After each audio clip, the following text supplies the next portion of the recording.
They say there's no place like home. It rings true for non-resident Indians as well. A lot of Indians settle abroad. Better living standards, high-paying jobs attract them. But once they have saved enough, many want to return to their homeland after retirement. Look at this survey now by a fintech platform.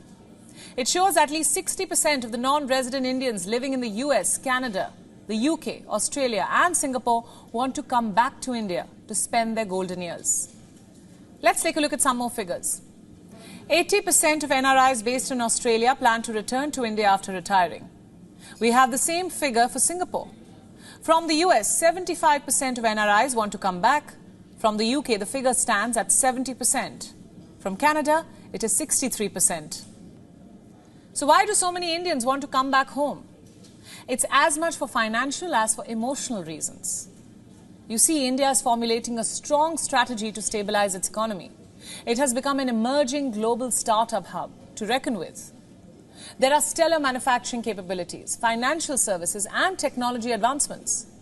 Simply put, there are promising investment opportunities for NRIs who have earned in dollars. Investment in India can bring huge profits. In fact, a whopping 72% of NRIs believe that India has a stable investment avenue. They are bullish on India's growth. 56% of the NRIs based in the US and 44% of those in Canada have already started investing in India for retirement. Then, of course, there is low cost of living. NRIs who have earned in dollars all their life and have thousands saved up in their retirement funds can afford a better life in India. Much better.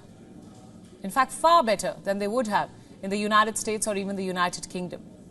Why do I say that? Because inflation is already soaring in the West. People are struggling to make ends meet. After retirement, when there are no monthly paychecks and only bills to pay, NRIs would be financially better off in India. There is also better and more accessible healthcare. In America, the average wait time for emergency room is 145 minutes. In the UK, it's 70 minutes. In fact, last year, nearly 40% of NHS hospital departments in England had an average treatment waiting time of more than 18 weeks. For some, it was well over 30 weeks. In India, the waiting period lies between 15 and 20 minutes. So where would you want to live? Especially at an age when you'd be more vulnerable and would need more medical attention. Of course, at a place where you have better access to medical care. Not somewhere that you'd have to wait for weeks to see a doctor's face.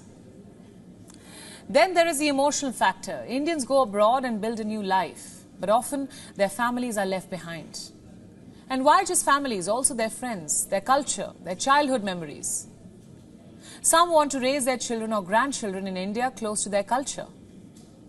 You see, a lot of Indians move to foreign countries every year. Reports say the figure lies between 1 and 2.5 million.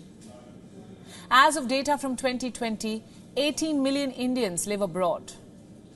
India has the largest diaspora population in the world. Because of this trend, with doctors, engineers and tech-savvy individuals moving out, India has grappled with brain drain. But now the good part is, a lot of the NRIs want to come back, even if it's after retirement. Home is, after all, home.